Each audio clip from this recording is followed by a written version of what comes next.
Ato sa pagding hugasan kay gamiton. Kay dili ko gamit anong plastic. Kay di ko ganahan o plastic akong gamiton o gamusan. Kinahanglan kana yung jar na buak. Ato sa siyang hugasan kay mag-asin na sa kita. Ano ko na kuan sa limon kay dali ra siya makuha basta na kana bitaw kuan sa limonsito or kalamansi. Kay limonsito manis limonsito magunis Bisaya nya, kalamansi magunis Tagalog. Oh, kalamansi ka na. Oh, kay ang lemon kay katumang yalo. Amo sa Bisaya kalamansi or limonsito.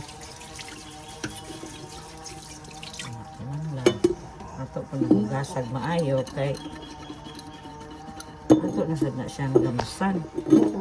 So medyo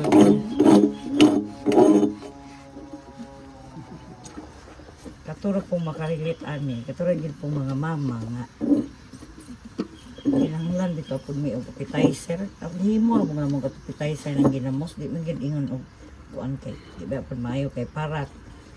Pero kada bang pang kuan lang ba? Pagpagana tangan nimo biyasong or kalamansi, daog naman kay na namo, samok nag kanang kuan lagi kanang saging. Nahanglan ng gid kaayo namo ang ginamos. Ay, mo gin taon amo nadaghan sa una pang panahon. Kay wag kay lain sudan. Magama na lang gid ka og lawoy para mo gay ka og bati og unsa pa nang naay mong tanom. Imo nang gulayon or utanon sa Bisaya pa. Lami nang ginagsabaw. Parisan lang din mo anong ginamos. Naging ka nga biyaso. Wala na. Ha? Oo, kasi tangka. Pagpod gid niya. Hinlo ko na itong trabaho. Kay muli nang usay sa Diyod. Kay nang landi gid ko mapalit. Kay una, kahibaw ko. Unsa na ko gama. Anak, kampanti po ka ba? Kay, itaray mo gama niya ako sa mga katulog kay inanglan po wala siya tubig. Tulog sa nato. Kay, para unya, pag magamos na ko, muna sad ni siya akong gamson. Munang mutuyo ko, nga ako ni siyang ipatulo og 24 hours gid sa ref para ugagi kay siya. Madrain gid kaayo ang tubig. Na naasaya para dili bitaw siya madaot gyud. Uga na gid kay na siya ayha nimo na siya butang ag asin. Usually buhaton na ko ni siya kana yung gabi kay walay langaw kay nakalimot man ko gabi so karon na lang so while tayo magdali ta kay hindi pa talangawon kay daghan kayo mga langaw di maayo nga matugdunan og langaw nimo nang dalion na to siya og buhat tangan na to ni siya o asin. Meron na siya. Anak ako magamao. Kanang tansyahan lang bitaw kay naanad na ko ba. Matansya na nako. Kanya, after ni siya, pagkaugma, inyong i-drain ang tubig. Pagkaugma, i-drain ninyo. Kay muduga bitaw ni siya pagkabuntag. Ang iyang water na mahimong pagka following day, inyo nang i-drain. Para sure gyud na di na siya madaot. Unya, tansyahan gid siya ha kay ang uban ani maingon magud nga mabaho daw ilang paggama. Tungod siguro kay dugay na gid kay ko ginamaan ni murag matansya na ginako siya unsa siya kadaghanon nga asin. Ang ako ang ibutang. Mananiunon ako siya. Dipindi pod sa kadagkuon sa isda. Naa sa isda na dagko dili sa ingon ani ang proseso kasagara ang ila is tulo katakos then isa katakos asin kung dagko nga isda kay kung ingon ani po himuon nimo siyang 3 tulo din isa grabe ra pud kay kaparat so ingon ana pagka morning ihuwad mo na ana ra gud siya din sulod lang nimo na siya da pero make sure pud ha nga limpyo pud na inyong kamot isod pod. Always Ginoo ako gid nang hinluan og maayo kay na o gani nga dili jud ko mo kuan ako gyud mo gama kay klaro kabalo jud ko giunsa na ko na siya pagbuhat. Di ba? Oh. Ano na ko na siya.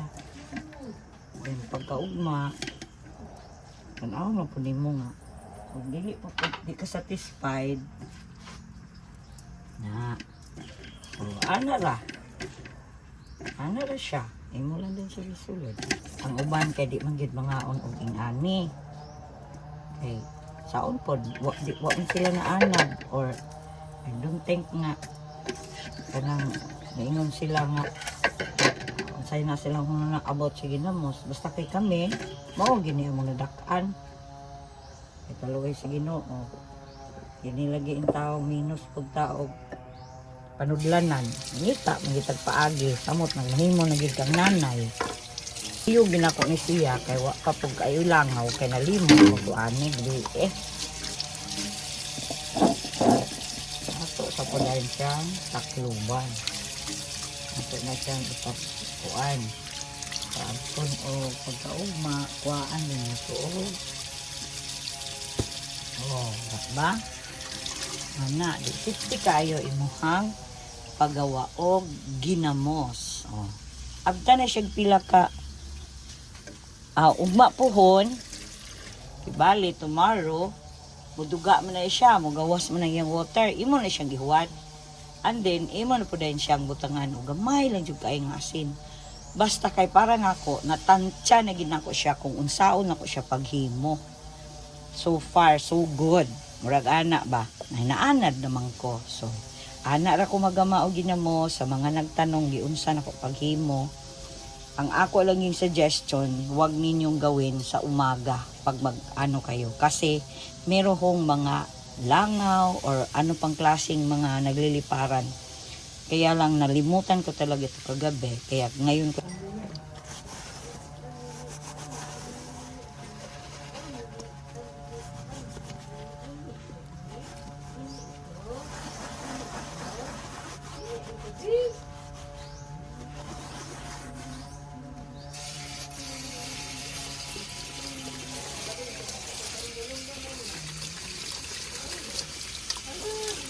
Mayra, 1 kilo lagi masud ani. Binuok ko ang 1 ka kilo bitaw. Karon kay 200 may kilo sa Bulinaw. Ang 1 ka kilo, igo lagi siya ani. Gamay lagi kaayo. Oh. Hindi na siya kuha niya. Inigbagamos na siya na mugamay na kay nga tanan. Kay mo ut-ut man siya o si tawag na kuha. Mugamay bitaw na siya kay mawala naman niya ang kuan.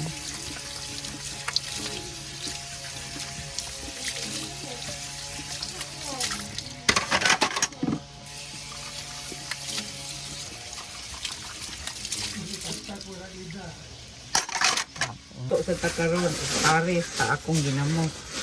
Kaya nakapalit mo kong nang sa market or sa tabuan. Ato ning lutuon thing is ato pa ni mayon di ko nato naghugas no kay no kung pagtanawon kung unsay angay kuhaon o ilabay o di na pwede kay anak nandiyon na nung ginanghinluan asay di na maayo di po nang apil oy kay madaot po ang lami.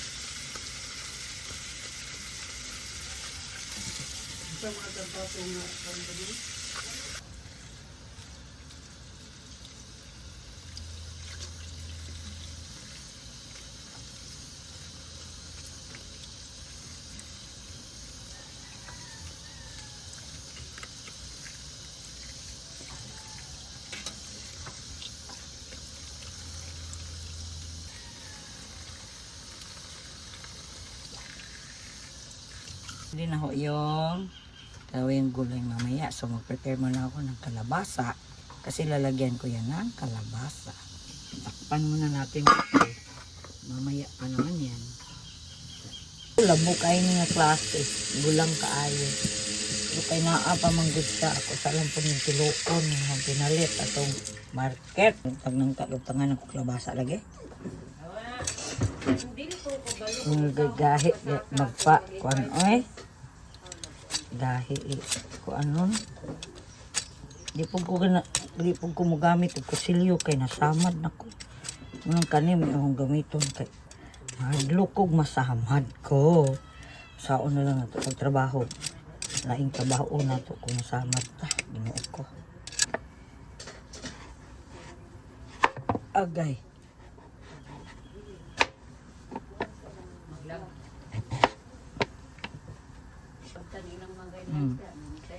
Ito yun, ano ko, isagol ba? Sa kuan, nangka. Tapos ang kuaunin. Kumot sa tao, gulube. Ang ikaduhang kumot, maay atong isabaw or atong ilata ba? So, ito sa po siyang kumutan.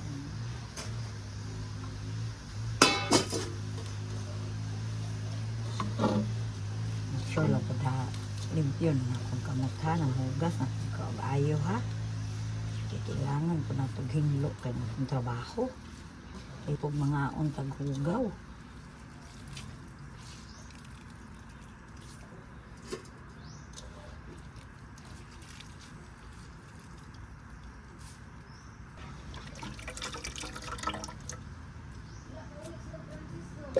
Aman. Karon. Oh. Nadia. Aba na, natulog siguro dito.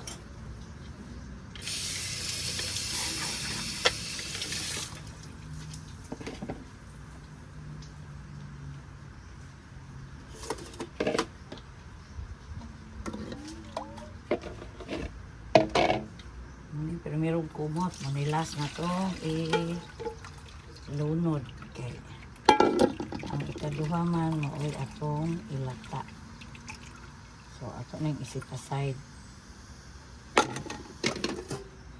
Muna niya atong kumutan kay para manapod atong ilata sa nangka o sa kalabasa. Pero iulahin ako ang kalabasa o mga pila ka minutes kay dali lang na malata ang kalabasa. So need nato siya daghanon kay mao man ni siya magpa lata.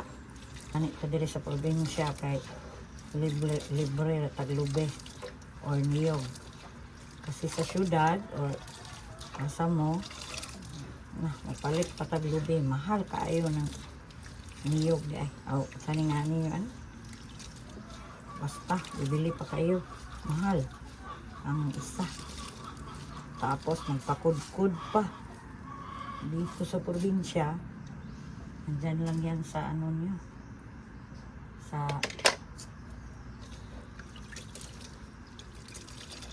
bakuran nyo ang mga puno ng niyog. Pag wala din kayo, pag may bahay kayong may mga niyog, pwede dito manghingi. Depende lang din po sa kapitbahay. Kasi may mga kapitbahay din, hindi rin magbigay. Bibilhin mo rin din.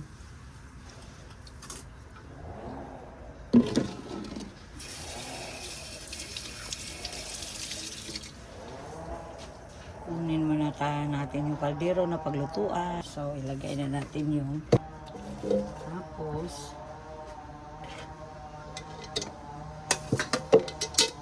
kasi siya kasi maliit lang yung banggira ko dito sa kusina namin. Kaya yung pangalawang kumot may atong una kaya nga no muna atong ilata. Ito ang kanabang ipalambot. Yan. So yan ang una nating isalang. Tapon muna natin para di ho kalat.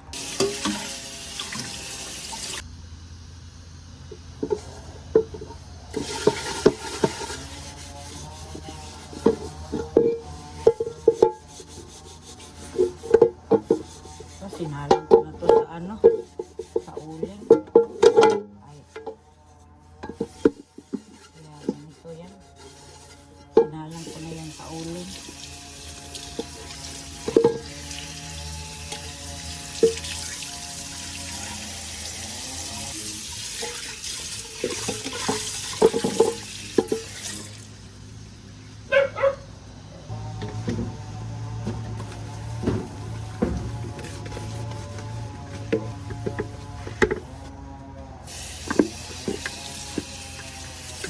din ano mo, ilubog, alam mo, hinilo ng imo ko ang kayo di pagumot, dili makalat. Maganda kung magtrabaho ta, dili bagubot, dili kalat.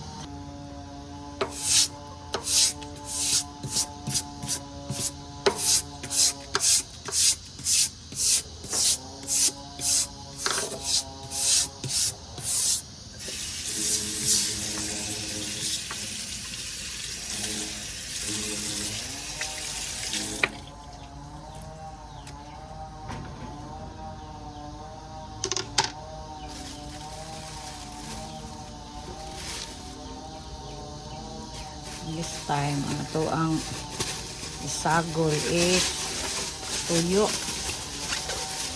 Tuyo ho na katambak. Pero, ang kukunin ko lang po is yung dito lang ho na parte. Kasi wala akong tinik. Wala akong tinik. Kaya, kunin ko lang yan. Kasi ihawin ko to. Iihaw. Saka ko siya lagay kasi nagreklamo ho yung asawa ko na hindi daw isali ang naay bitaw bukog or tunok. Muna, ako na lang gining kaon. Careful lang kayo masamad punta. Sudpod. So, 4 pieces lang yung inano ko. Tapos, hugasan natin yan na mabuti. Saka ihawin.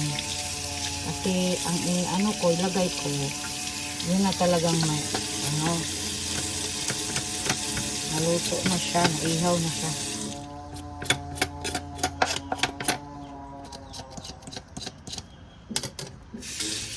So, yan lang ho ako. Gina siya himbis, o kaliskis, o sabi tawag na sa Tagalog. Yan lang, hinloon pag mo kay ayaw po na mga on paghinlo ay lagi po yung mga on po taghugaw na kailangan din po linis, diba po? Ayan, maya maya ihawin ko yan, hindi na yan ihawin, oh. Yan lang ang ilagay ko sa gulay na nangka po. Wala pala akong nabiling luya, buti na lang may alihin mo yung asawa ko. Nahuli nyo balatan, ganyan lang. Kunin lang yung mga lupa na dumikit. Kasi atin lang naman to tanim. Lang din pa rin, linis yan. Ganyan lang. And then, dikin natin.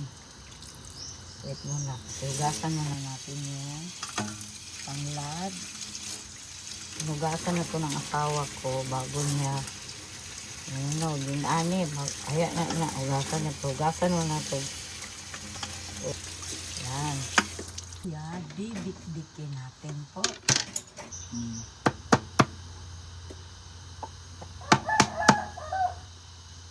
Para makuha talaga ang katas, ang bango ng luya. Yan. Mamaya na natin ipapatuloy ang paglinis niyan kasi magluluto muna ako. Ganito din ako pag magluto. Yung unang ng gata, diyan ko ilagay ang mga panakot. Saka ito, yung basil. Para ma-absorb na niya ang katas ng gata. Pero ang tanglad po, isabay ko siya sa pagluto ng nangka at saka ng kalabasa. So since ready na po ang lulutuin ko, ito na ho yung langka at saka ho yung gata. Ilagay ho natin siya. Yan. But first, Gawa tayo ng apoy po. Maglagay muna tayo ng uli.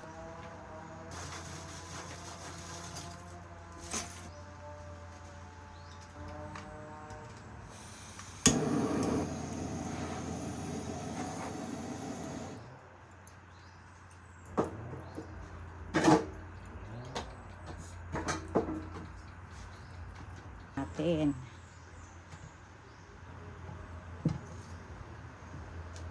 Yan. Hayaan lang natin yan. Malambot ang nangka. Check natin kung kumukulo na ba. Hindi pa po. Lagyan muna natin siya ng kaunting asin po ha.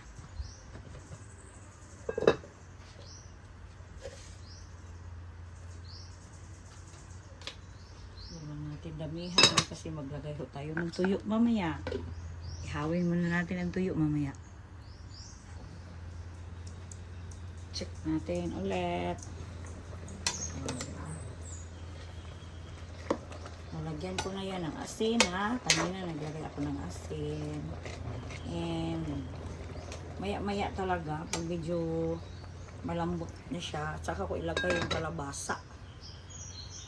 Natin kung pwede na pa natin ano ang kalabasa. Kasi mas masarap din ang kalabasa pag madurog siya.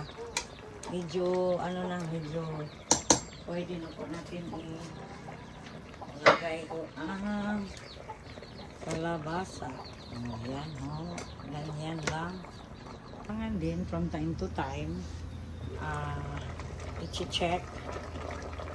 Diba? Ayan, palambutin nyo talaga siya ng maigi. As in. Para ho sarap ang resulta po. So, let's check again. Malambot na ba talaga? Kain ba kayo ng ganito ho? Check natin na. Malambot na ba? Hindi pa po masyado. Malambot na siya pero hindi pa masyado. Pero ang kalabasa po, malambot na siya. Kaya ho, sinadya ko talaga yan. Kasi gusto ko madurog siya. Para ho, ma-mix ho siya. Diba? Masarap na yan. Sa makakain lang din. Ko muna siya. Kasi ihawin ko muna yung tuyo na ilagay natin. Isubak ba? Sana isahog. Ihawin natin. Ay, mas masarap siya po pag inihaw. Inugasan ko na yung mabuti or maigi. Para ho, malinis din naman yung kakainin po natin.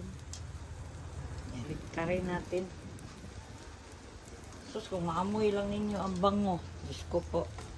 Ang bango ng tuyo. Ayan, luto na ho yung inihaw natin. Hanggang na po.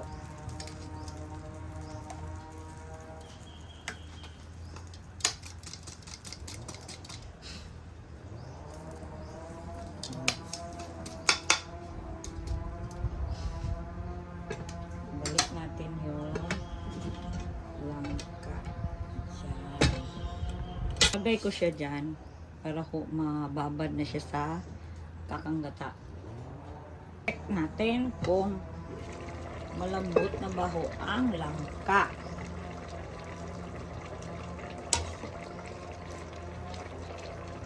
Okay na. Hindi siya masyado pa talaga pero malambot na siya. Pwede na natin ilagay yung kakanggata. Ano po, the final touch. Ayan. Mabango talaga pag merong basil. Yung lokal na basil natin, mag-alin yan ng flavor at saka bango. Lumambot yan pag puro talaga yung kakanggata. Until ho yan maluluto. So, yan na po. Ready na po yan. Pag malambot na yan, matimplahan mo na. Nasa inyo ang pagtimpla. Maglagay ba kayo ng kahit ano, basta. Depende ho sa inyo ang timpla. Kasi sa akin, natimplahan ko na yan. And hintayin lang natin na maluto ang kakanggata. Kasi hindi din maganda pag hindi ho maluluto masyado. Kasi makaano ng sikmura. Kasi pag kulang po sa timpla, sarap na ng kalabasa. Oh, durog na durog na. Diba, kanina kaunti lang ho nilagay kong asin kasi ho, ang sinahog ko, bulad or toyo. Kaya, ingat ng baka maalat na.